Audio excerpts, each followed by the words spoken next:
پھر اللہ کہے پھر جبریل میکائیل مر جائیں گے. پھر اللہ کہے گا کون باقی؟ کہیں گے یا اللہ عرش کے فرشتے اور ہم دو، اسرافیل اور عزرائیل. تو اللہ فرمائیں گے عرش کے فرشتے مر جائیں، پھر وہ مر جائیں گے. پھر اللہ کہے گا کون باقی؟ وہ کہیں گے یا اللہ اسرافیل اور عزرائیل. تو اللہ فرمائیں گے اسرافیل مر جائے، اسرافیل مر جائے گا. ہن اتنے اللہ تے ہیٹھ عزرائیل. اسے کہ لے ہن میری بھی باری آئی، سارے دی جیند کڈی ہن میری بھی نکلن لگی ہے. تو ہماری طرح اس کی ٹانگیں کانپ رہی ہوں گی، ایڈی طاقتور جان، دڑ دڑ دڑ دڑ دڑ دڑ دڑ دڑ. آواز آئے گی کون باقی؟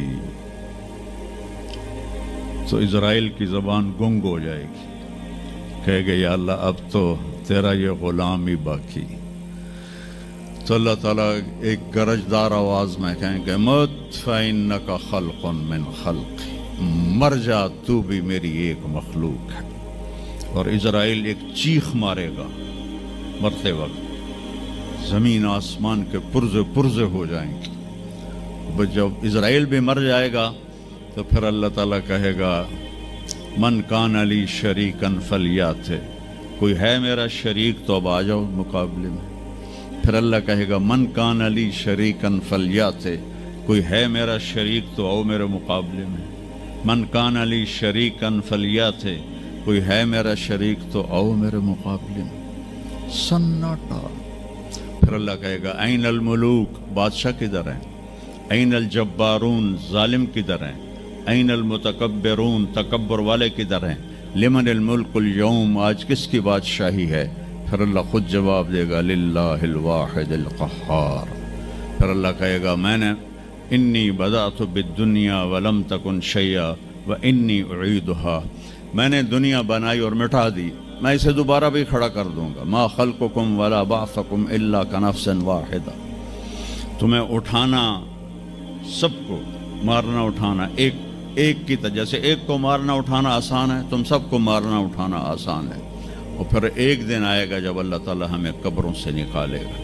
جن کی زندگی نافرمانی کی ہوگی وہ کہیں گے یا ویلنا من بعثنا من مرقدنا، ہائے مارے گئے ہمیں کس نے اٹھا دیا. بچو دعا کرو ہم ان لوگوں میں نہ ہوں. اس تھوڑی سی زندگی کو یہ عیاشی کے لیے نہیں ہے، یہ موج میلے کے لیے نہیں ہے، یہ اللہ کو راضی کرنے کے لیے ہے.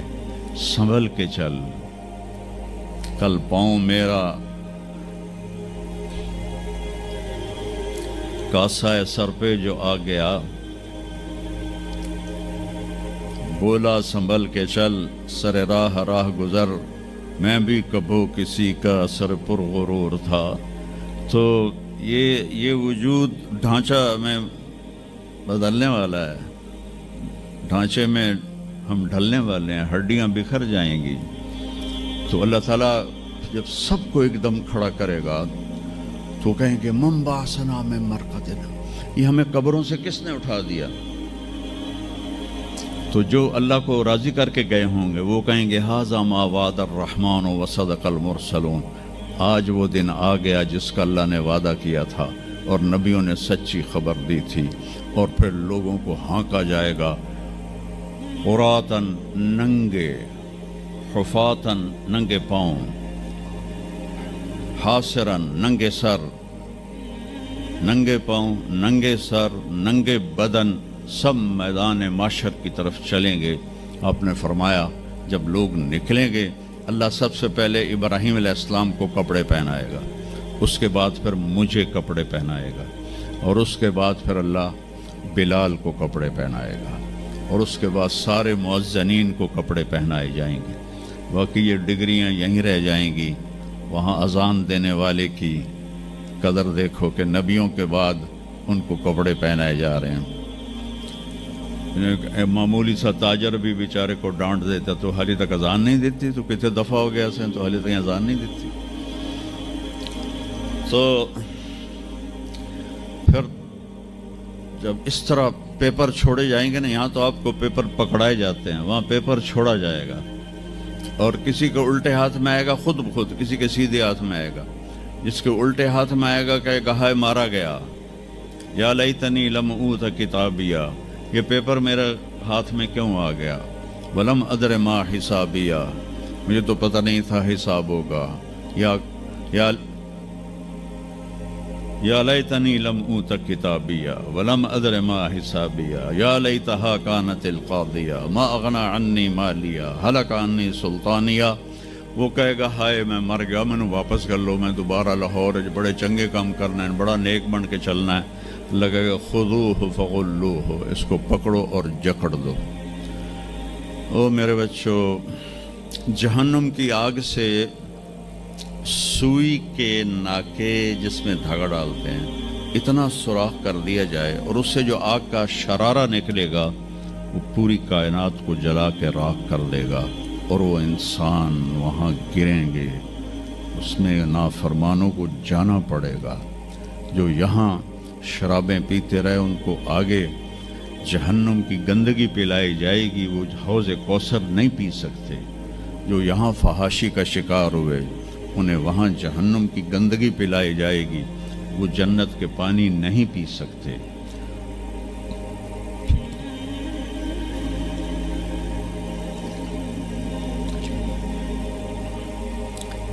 وہ جس کے سیدھے ہاتھ میں آئے گا کہے گا ہو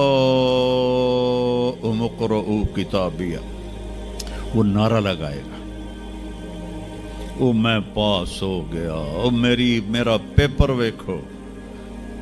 ہم جو سینٹرل ماڈل سکول بہت ٹاپ کا سکول تھا 60s میں. 3 سکول بڑے تھے, ایک ایچسن, ایک سینٹ اینتھنی اور ایک سینٹرل ماڈل. میں نے سینٹرل ماڈل میں پڑھا. تو ہاسٹل میں سارے تقریباً ہم زمینداروں کے لڑکے تھے. تو جو کچھ تھوڑے تھے جابین والدین کے لڑکے وہ تو پڑھتے تھے شوق سے, اور جو ہم تھے ہمیں وہ زمین کا خمار ہوتا تھا, ہم پڑھتے نہیں تھے, وہ نقل مار کے پاس ہو جاتے تھے. تو وہ مجھے ایک عبد الواحد میرا روم میٹ تھا, اس کا نقشہ مجھے یاد آ رہا ہے اس آیت کے پیچھے. تو وہ بالکل ماشاءاللہ ہمیشہ ہی نیچے سے ہی فرسٹ آیا کرتا تھا. تو وہ میں اپنے کمرے میں بیٹھا تھا تو اس کے ہاتھ میں ایسے پیپر, اوے دیکھو میں پاس ہو گیا جی, او میں پاس ہو گیا جی, او میں پاس ہو گیا جی, اے دیکھو اے دیکھو اے دیکھو. تو مجھے اب وہ عبد الواحد یاد آتا ہے کہ اللہ کی قسم یہی منظر ہوگا جب سیدھے ہاتھ میں آئے گا نا پیپر, تو چاہے مرد عورت کہیں گے او دیکھو میں پاس ہو گیا, او دیکھو میں پاس ہو گیا, او دیکھو میں پاس ہو گیا. تو وہ کہیں گے تو پاس کیسے ہوا؟